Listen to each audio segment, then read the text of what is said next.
everybody, this is Drea with Where Politics and Makeup Meet, where I talk about politics, social justice issues, and other issues going on in this planet while I do my makeup. And today's topic is Trump's pardons.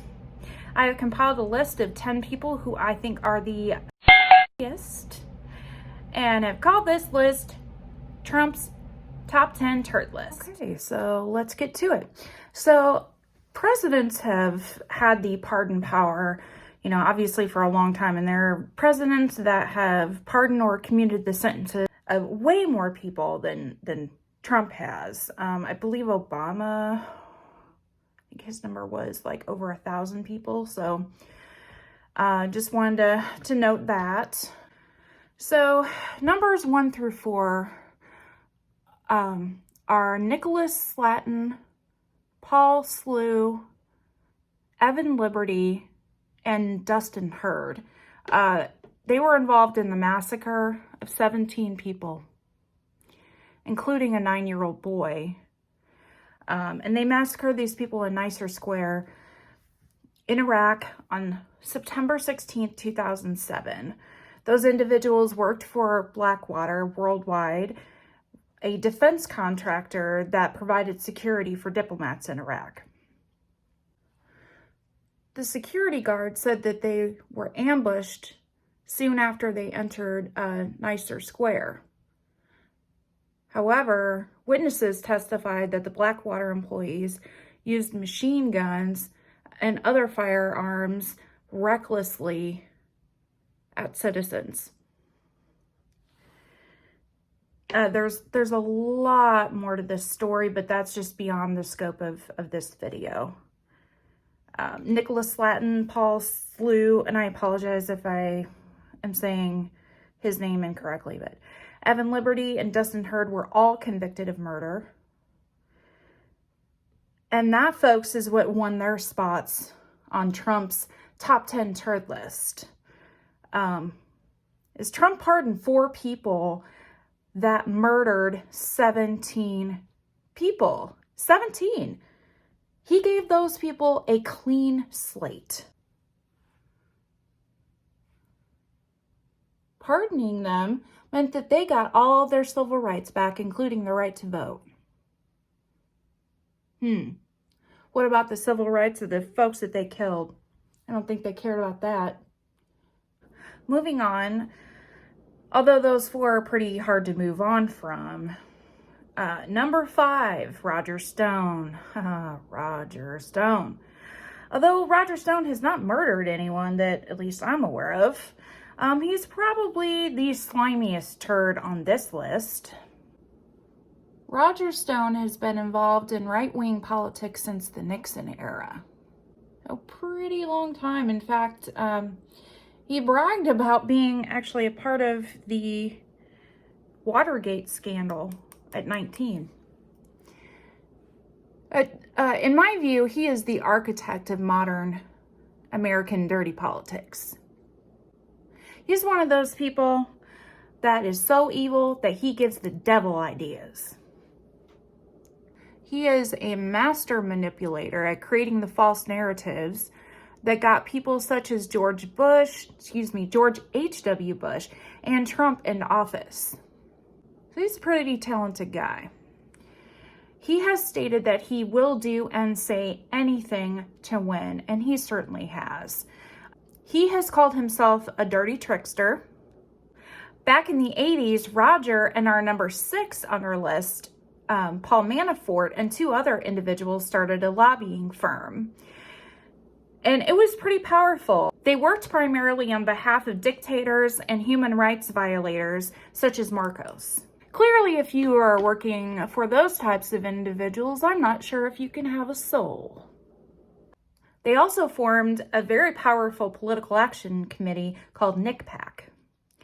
That is when I believe they began to have a pretty powerful influence on how the right-wing public viewed politicians. They were able to, and are still able to, paint their opponents in the worst possible light. Roger and Paul have continued on their crusade of false attacks to this day, and they have continued to be very successful at it. They are where Donald Trump gets a lot of his rhetoric. In fact, Roger Stone states it himself in the documentary Get Me Roger Stone that a lot of times he'll say some outlandish things on his podcast, and then Donald Trump will then repeat that a couple weeks later, and lo and behold, people believe him. To me, Paul Manafort and Roger Stone are some of the most dangerous people in politics because they know how to manipulate people. All they have to do is open their mouths and people believe them. And they will let anything out of those mouths. And it doesn't matter how ridiculous it is. And they are believed so much that they were able to get a Donald Trump into the presidency. I'd say that's power. Next on the list is our number 7, Joe R Powell. He deemed himself America's toughest sheriff. He was sheriff of Maricopa County in Arizona from 1993 to 2017. And thank the Lord God, he is no longer sheriff. He lost his last bid for sheriff. Okay, I'm going to do my liner off camera because I'm still not very good at it and it takes me forever. So, be back. Oh, and I'll do my eyebrows as well. Okay, so I'm not exactly sure how this happened, but I came back and I did my foundation and concealer and powder and all of that, and it wasn't recording. So I decided to go ahead and take my makeup off so I could redo this. And I have rosacea and my skin apparently did not like that idea. Well, anyway, okay. So, Joe R Powell. This one, I am going to have to read off the list of his misdeeds because there's so many. He has been accused of abuse of power, misuse of funds, failure to investigate sex crimes, criminal negligence, abuse of subjects in custody, improper clearance of cases, unlawful enforcement of immigration laws, and election law violations. A fine individual indeed. In fact, his department was so bad that the feds had to come in and oversee it. And the Department of Justice determined that Joe R Powell oversaw the worst pattern of racial profiling in the history of the United States.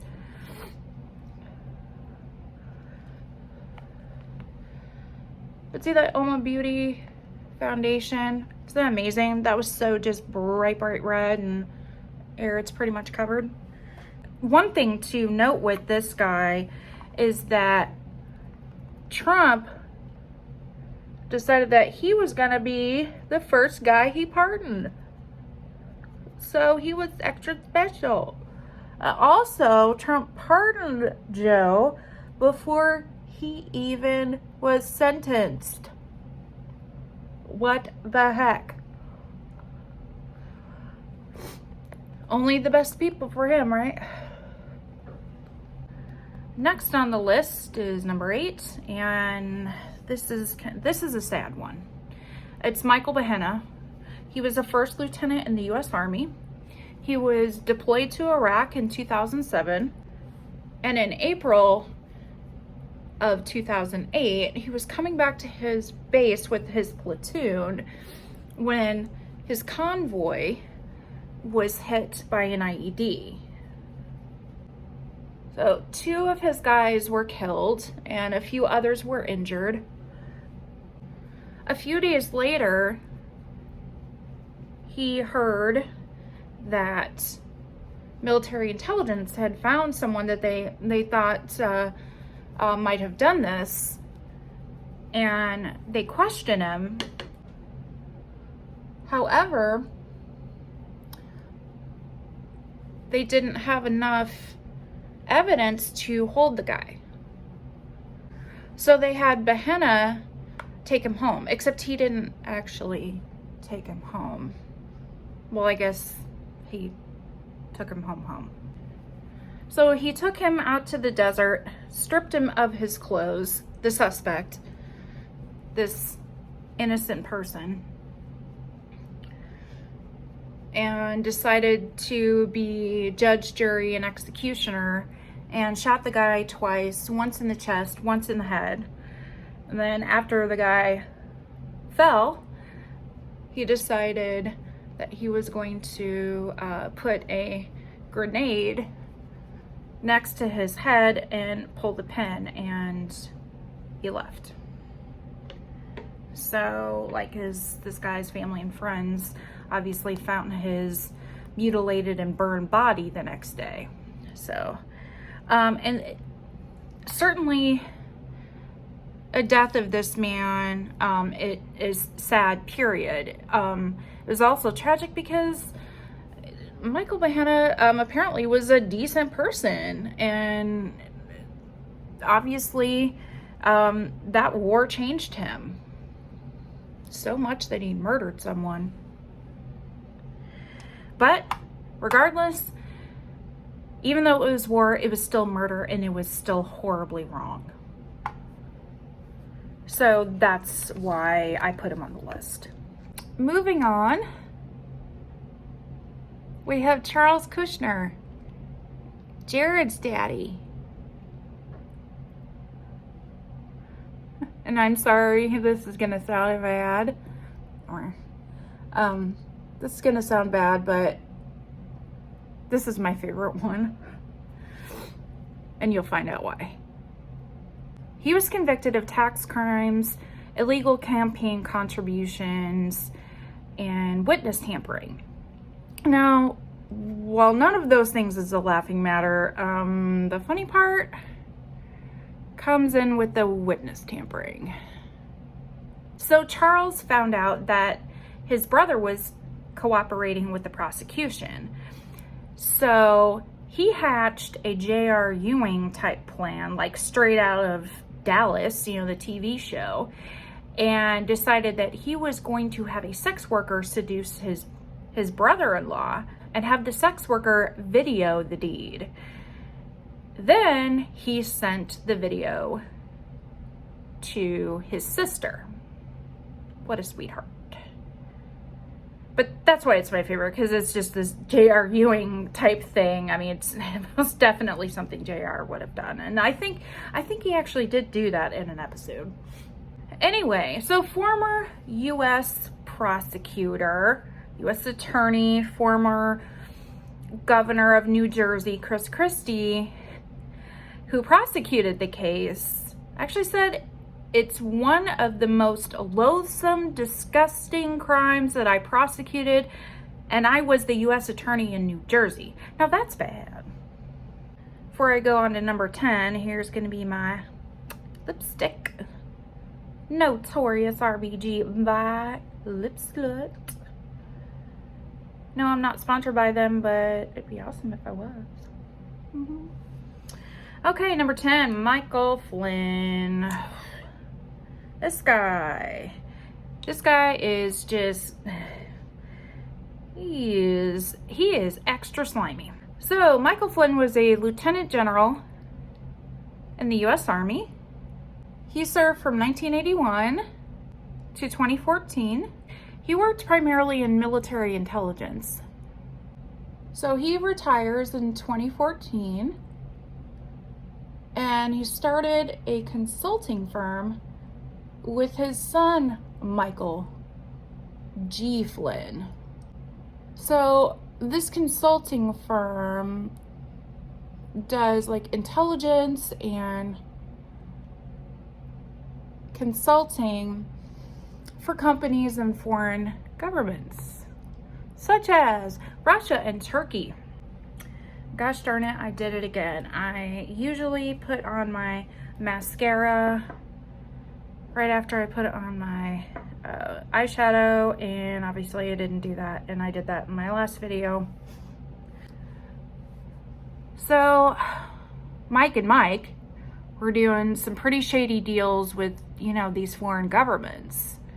But the thing that I found in his history that really got him noticed in terms of, you know, his shady deals was he went to an RT, Russian television gala in 2015. There at the gala, he sat right next to Vladimir Putin. You moron. So he got paid $45,000 to talk about world affairs. Sounds like a good gig.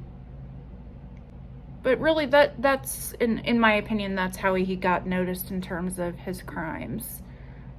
There is just so much more to Michael Flynn, and it's just beyond the scope of this video. So I'm gonna have to stop right there. So that is the look. That is our list of 10 of Trump's top 10 turd list. Please like and subscribe, and you have a good day. Bye for now.